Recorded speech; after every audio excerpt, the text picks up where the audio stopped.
think about all the ridiculous rules and commandments your parents gave you when you were a kid. Were you ever told as a kid, stop making that face, or it'll stay that way? Your parents just didn't want to look at your face like that. That's what it was, wasn't it? Or don't sit too close to the TV, or it'll cross your eyes. Your dad was just tired of looking around your little head as you were bouncing around in front of the TV. Now, I don't know what we say about the virtual reality goggles that you put on that are like an inch from your eyeballs, but or don't swatter a watermelon seed. Why? It'll grow in your stomach, and maybe you had an ornery uncle that was like, you see that lady right there? She was pregnant, you didn't know it. Swallowed a watermelon seed, look. And you're like, oh no. Or don't swallow your gum. It'll stay in there for 7 years. Don't swim 30 minutes after eating. So there's all these things your parents would say, and it was just like conventional wisdom. It's something that they heard, so they just echoed it to you. But what happens is we grow up in a culture and an environment where we have like commandment or rule fatigue. We just get tired of trying to figure out, all right, can I really, what if I swim 20 minutes after eating? Am I still going to get a cramp? And, how close do I have to be to my phone before my eyes cross? And then we get to a point where we're like, okay, I'm just going to follow the things I think are important. I'm going to ignore the things that I don't. And that may be fine if you're talking about things that with your parents or teachers, coaches, whatever. It is not okay when we start talking about God's Word. You don't get to read the Bible and say, I don't think it's really that important. I don't think it's that big a deal. I'm going to worry about this, but I'm not going to worry about that. Because the moment that we do that, we set ourselves above God's Word as like ourselves becoming the authority over it, and we set ourselves up for pain and disaster in our lives. So today, as we wrap up our series in the Ten Commandments, we're going to be in Exodus 20:17, and this commandment, maybe more than all other 10, or the other 9, I should say, this is the one that you read and you're like, okay, this is a little too much now. Don't murder. Yeah, I agree. We shouldn't be murdering people. Don't steal. That's a little down for murder. Lie. Okay, I don't think you should get the death penalty for lying. I think it's a big deal, and we kind of prioritize these. But then we start talking about coveting, which is a word we don't even use, or jealousy, or envy. People are like, you can't even see when I do that. I can see when someone murders. I can see when someone lies. I can see when someone steals, but you can't see someone covet. I know there's an expression, green with envy, but people don't literally turn green. You can't tell if I'm coveting right now. It's on the inside. So let's just worry about the commandments that enforce the outside and not worry about the inside. A lot of people think that way. What we don't realize is the danger that comes with that type of mindset. So Exodus 20:17, here's what the commandment says. You shall not covet your neighbor's house. You shall not covet your neighbor's wife, or his male or female servant, his ox or donkey, or anything that belongs to your neighbor. Now, covet, as I said, it's not a word we use. We have synonymous terms that we kind of throw in there. I think a working definition of coveting is discontentment fueled by comparison and greed.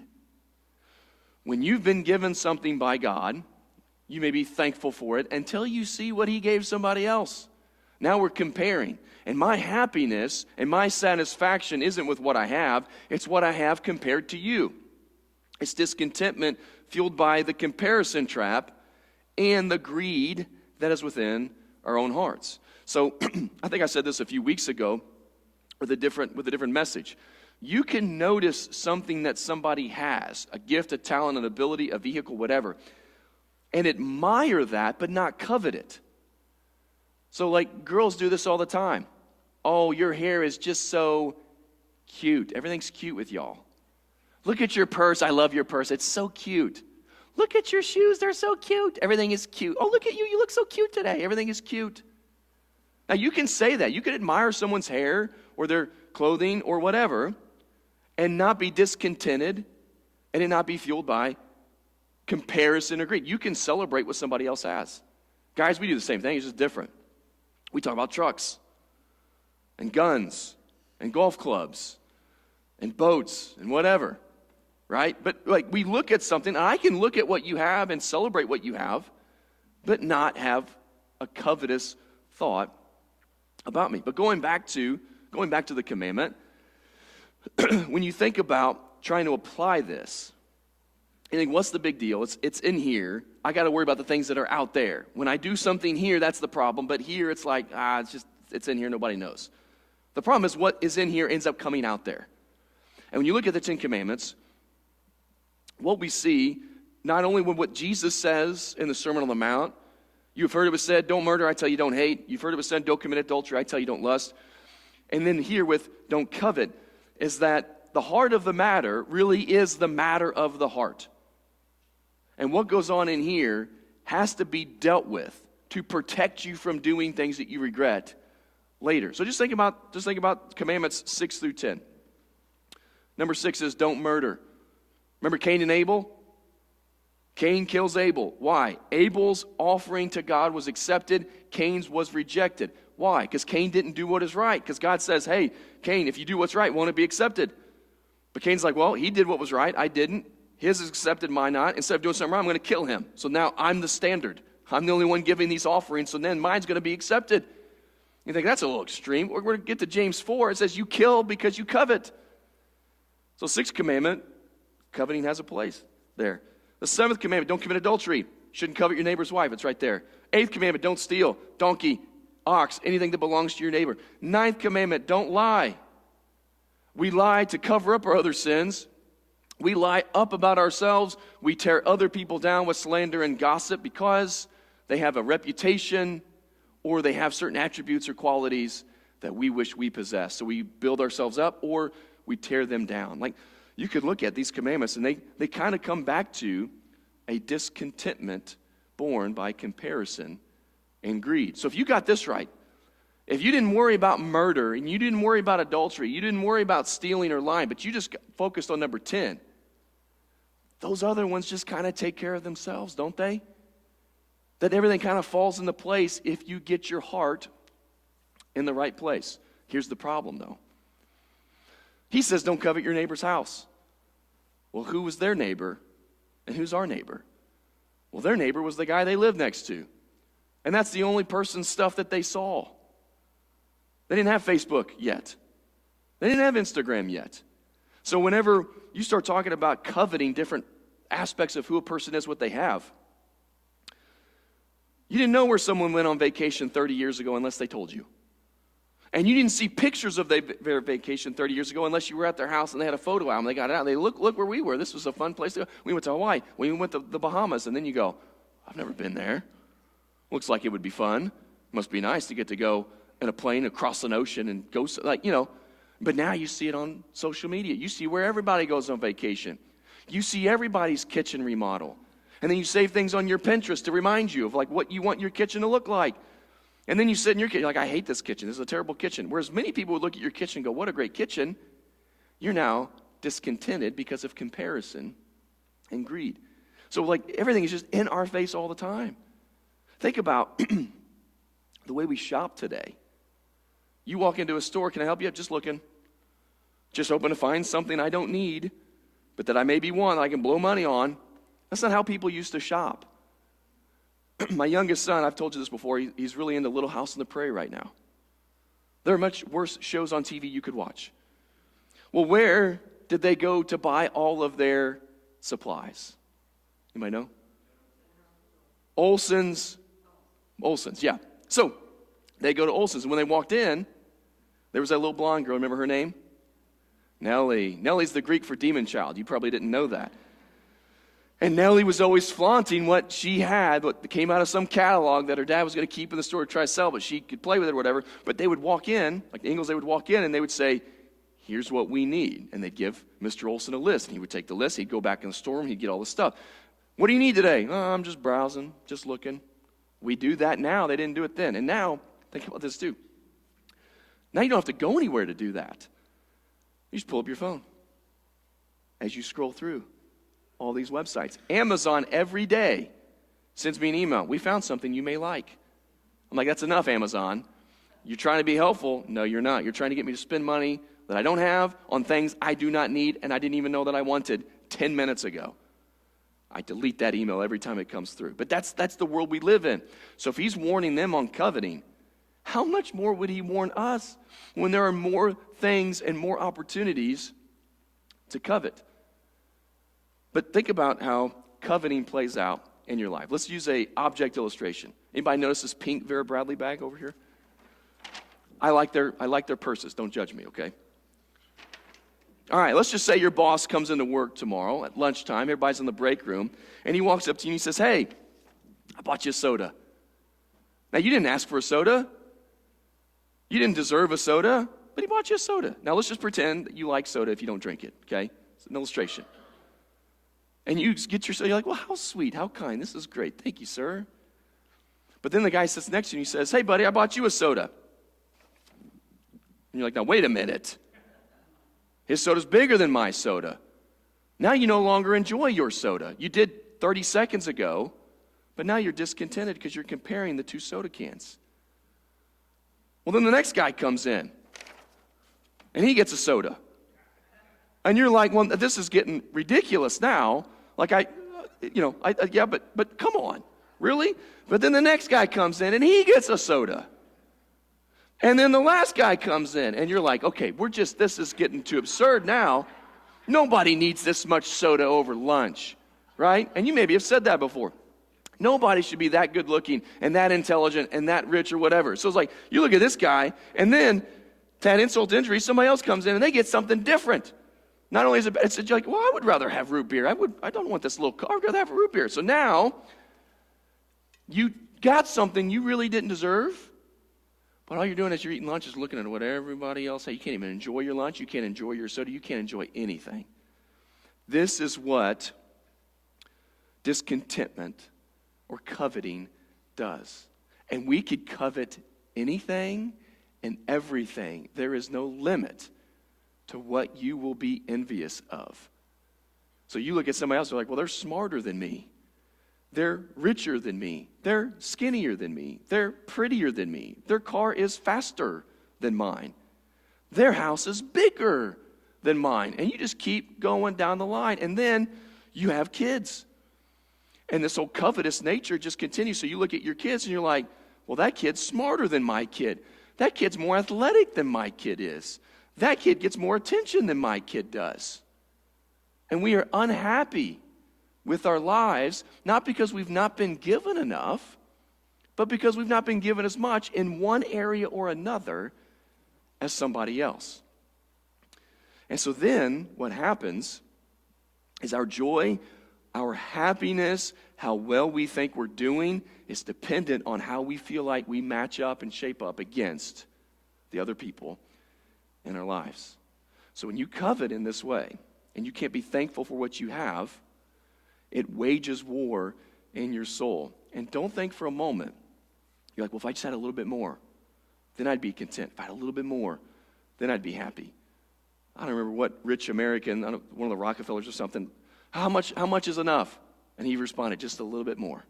If I had just a little bit more. If you're not content now with what you have, you won't be content if God gave you more. It's like people say, well, like, I'd start tithing if I got more. No, if you were given more, you'd find other things to spend it on. And if you're not content now, with this, why would God give you this? Like, if you're not happy here, why would he give you more for you to just continue to chase after the Joneses or other people? Sometimes you don't have things because you are not ready to receive them. And God, because he loves you, is going to give you what you need. And that he blesses us, and I have things not only that I need, but I have things that I want as well. But the goal is not to keep wanting more. The goal is to be content with less. And if you do that, coveting cannot damage your life in these different areas. But when we get it wrong, it throws everything out of whack. So here's the first thing that coveting does. Coveting damages our souls. So Ecclesiastes chapter 4, Solomon's writing, talks about a lot of different things and how a lot of things are meaningless. And of course he means they're meaningless outside of our relationship with God and outside the eternal perspective that we should have. But in Ecclesiastes 4, he's going to talk about coveting. And he says, and I saw that all toil super hard work, and all achievement, all your accomplishments spring from one person's envy of another. This too is meaningless, a chasing after the wind. So whenever you feel motivated to go buy something, to take extra hours at work or whatever, oftentimes it's because of your envy of who another person is or what another person has. And whenever you are in that state of mind, with all this extra toil and all this extra stress and all this extra debt that you take on upon yourself, it's almost like it's meaningless. It's a chasing after the wind, because you're never going to feel like you've arrived or got there if you're always comparing yourself to other people, because there's always going to be someone that's more than you in some area of your life. And he puts this picture, chasing after the wind. Imagine if you walk out of church today, there's some guy running down Woodlawn Road. And you see him. Like, sir, are you okay? Is he being chased by somebody? He says, no, I'm just chasing after the wind. I've almost got it. You'd be like, someone called Sheriff Bullard. This dude's crazy. He's going to get hit by a car. He's going to hurt somebody because he's out of his mind. Like, you're chasing after the wind. And someone's like, yeah, you can see when someone literally does that, how crazy they are. But you do it spiritually. And you just call it the American dream. So here you are chasing after the wind. Things that you cannot attain. I mean, you could get more money. You could get a nicer car. You can get a bigger house. But the contentment that you're looking for will not be found in the increase of stuff. It's a chasing after the wind. So here's what we do. We chase after the wind. And then our kids are like, Dad, what are you doing? Chasing after the wind. Come on, let's go. So now your kid is chasing after the wind as well. And he's toiling. And all of his self-worth is in what he's able to accomplish. Where he is on the class list, or how many, all tournament teams he gets in whatever sport that he plays. Like, everything about who they are is built on what they accomplish, because they're also chasing it. Well, if I was just a little bit better, if I got a little more minutes, or I got a few more shots in the game, then I would be. No, you're chasing after the wind. So, okay, toil, achievement. I guess the solution is we shouldn't work hard. We shouldn't set goals. We shouldn't accomplish things, because then we'll be safe. And someone's like, that's not the goal. And then your pendulum's going too far the other way. He says, fools just fold their hands and ruin themselves. A fool says, well, I guess, it doesn't matter what I do. It doesn't matter how hard I work. I guess I'll just eat, drink, be merry. I guess I can be lazy. I guess I don't have to actualize my potential. I don't have to use the gifts God gave me to become the best version of myself. Someone's like, only a fool says that. Hard work is biblical. Accomplishments are biblical. Becoming the best version of who God created you to be is biblical. We don't want to be lazy and not try to work hard and be who God's made us.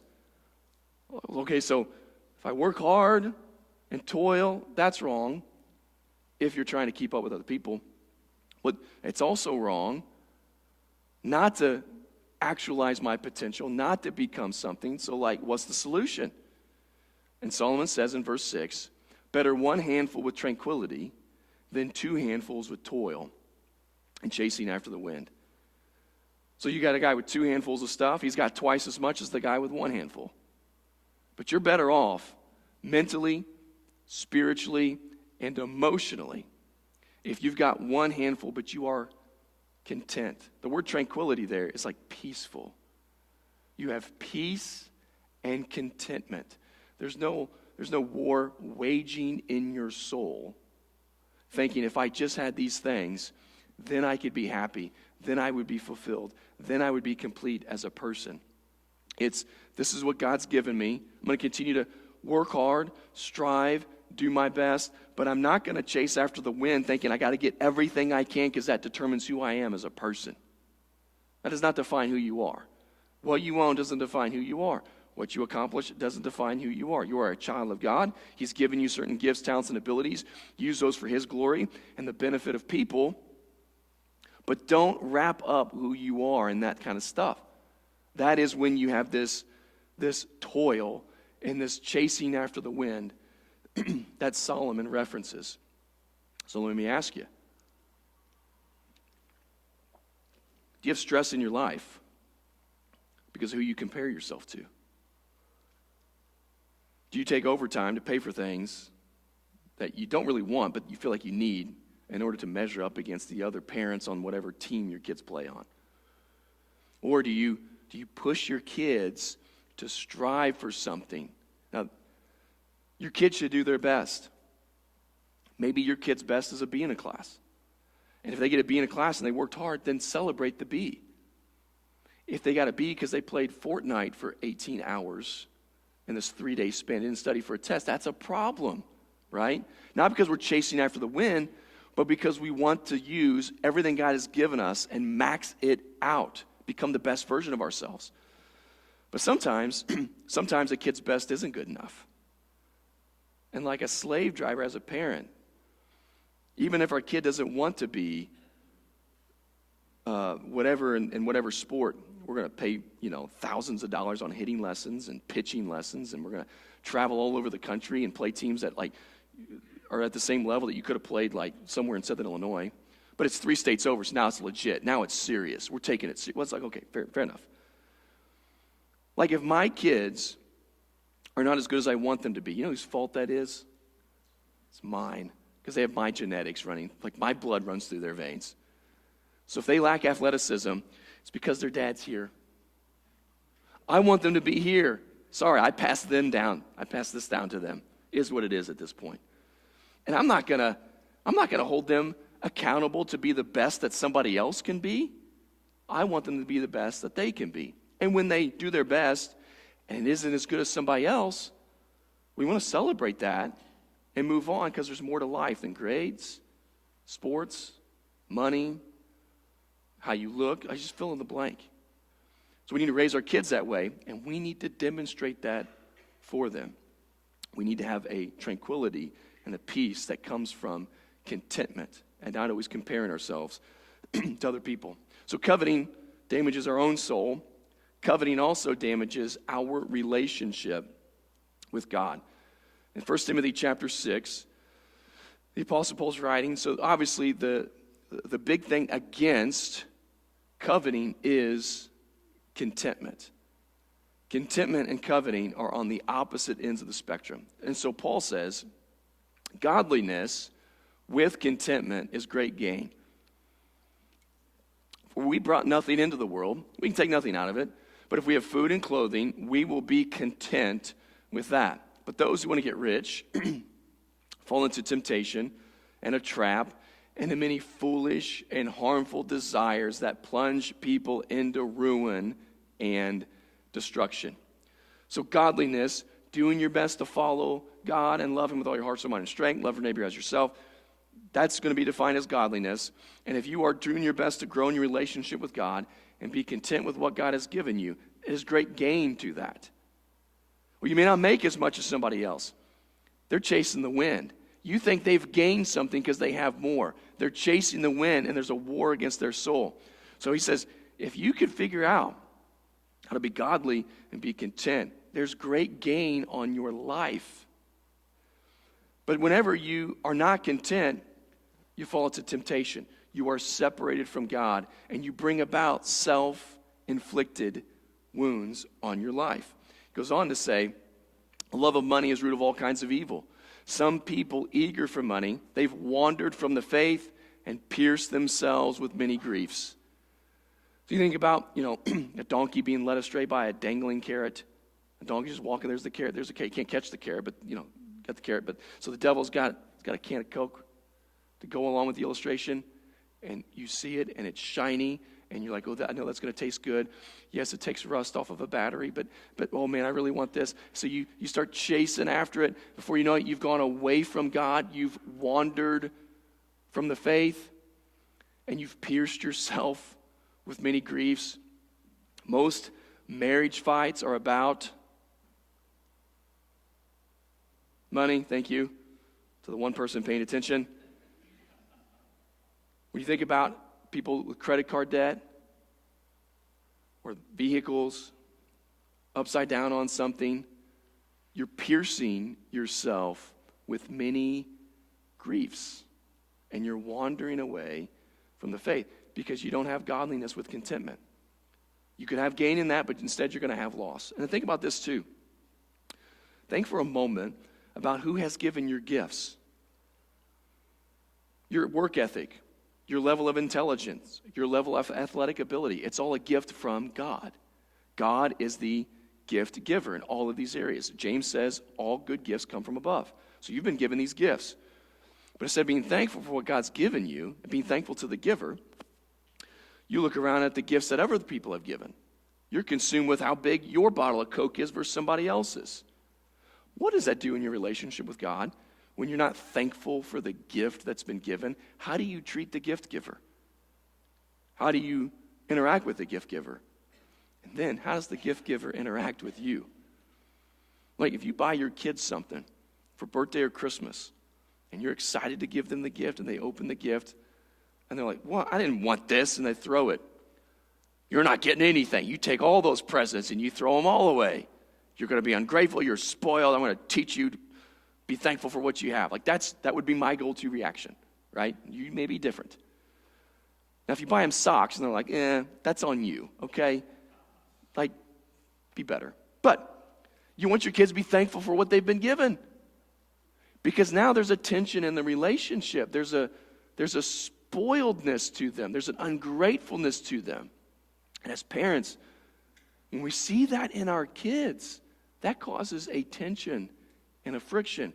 Well, when our Father sees that in us, do you think that makes him want to give us more gifts or withhold things from us until we're ready for them? So our relationship with God suffers whenever we are covetous towards what he's given other people. And then finally, our relationship with others suffers as well. James chapter 4.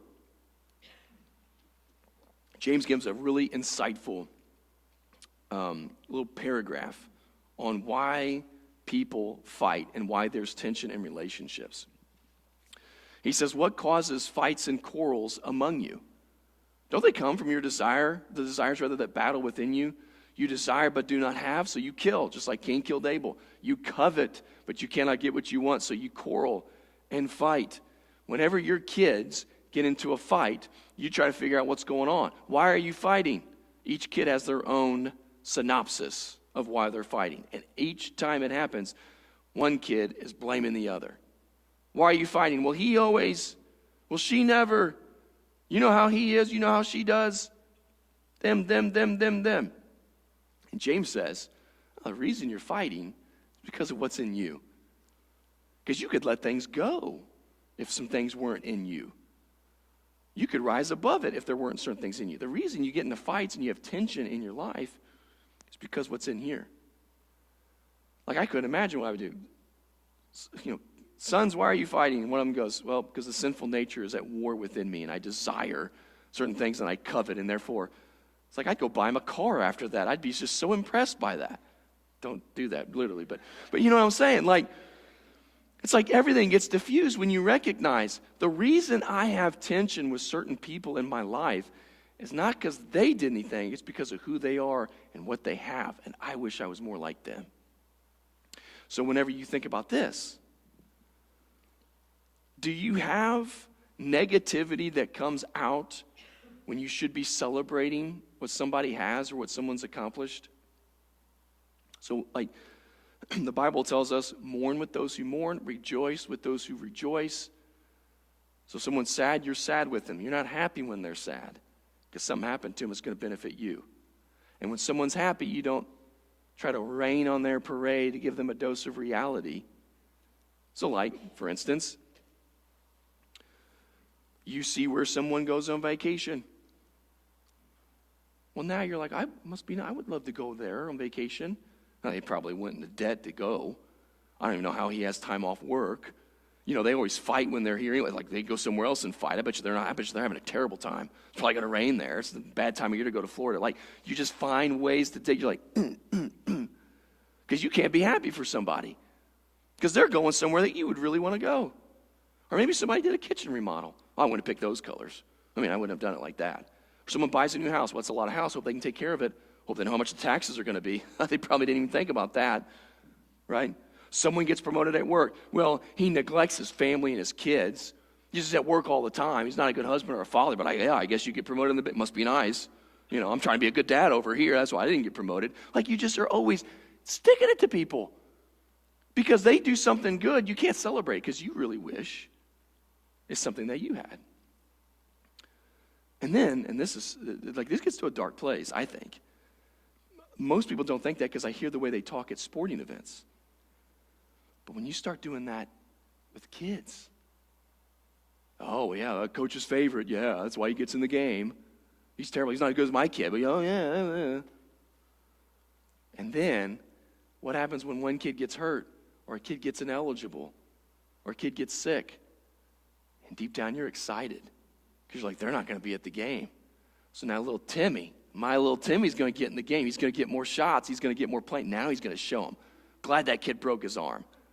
Glad that kid has COVID, influenza A, B, pneumonia, whatever else is going around. Strep throat. Ha! Should have washed his hands. It's his fault. Whatever it is. And we celebrate when a 10, 12, 16, I don't care how old the kid is, you celebrate when something negative happens in their life. Because now it means opportunity for your little Billy, or your little Sally, or your little Nellie, the demon child. So now it's like, okay, you understand how that creates some tension and friction in your relationships? Here's the solution. And this is something I do. I do it every Thursday. I've told you I do it every Thursday. Hopefully you do it every week as well. I've got a journal. I write my prayers in it. And on Thursdays, Thanksgiving Thursday, I just write all the things I'm thankful for. You know what that breeds? It breeds contentment. I'm now thankful. God, look what all you've blessed me. I don't deserve any of this. I've not earned any of this. God, you've given it as a wonderful gift. Look at all I have to be thankful for. So now I'm like, I don't deserve what God's given me. This is what I've been given. So now it makes me stop going, well, look what they have. Look what they've accomplished. Look, because I'm thankful for what God gave me. And then I can be content and not compare and not be greedy.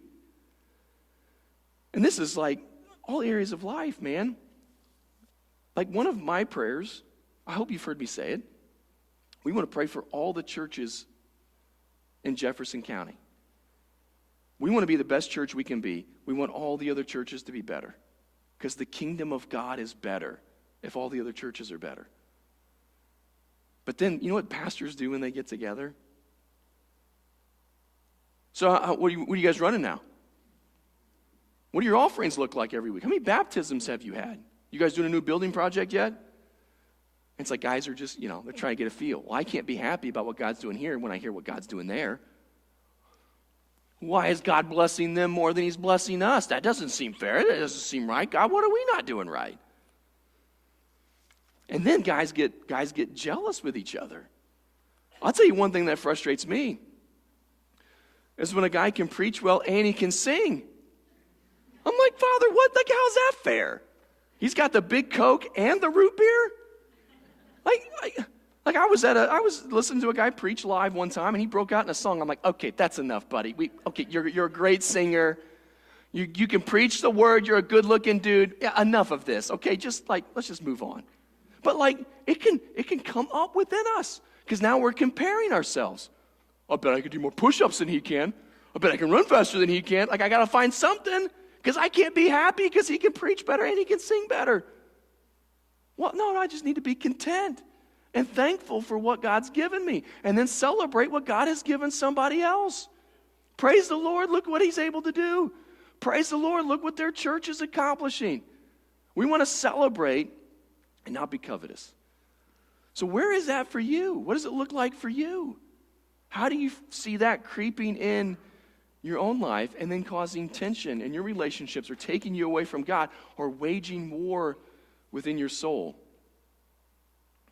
So this week, start by listing the things you should be thankful for and that you are thankful for. God, thank you for it. Boom, boom, boom, boom, boom, boom, boom, boom, boom. And then, as you start to feel this comparison and greed come in, go, I'm not chasing the wind. I'm going back to my list. This is what I'm thankful for. I don't need that. And if I'm not happy with this, I won't be happy with that. Lord, teach me to be content in who you've made me and the gifts and talents that you've given to me. And then, if we can have that peace and that tranquility and that contentment, we are more effective instruments to be used by God, and the other commandments indirectly get followed because we've stopped the sin at the source, which is our heart. My prayer for you is not that you get more so you can be happy, but that you're content with less. That's my prayer for me as well. Godliness with contentment is great gain.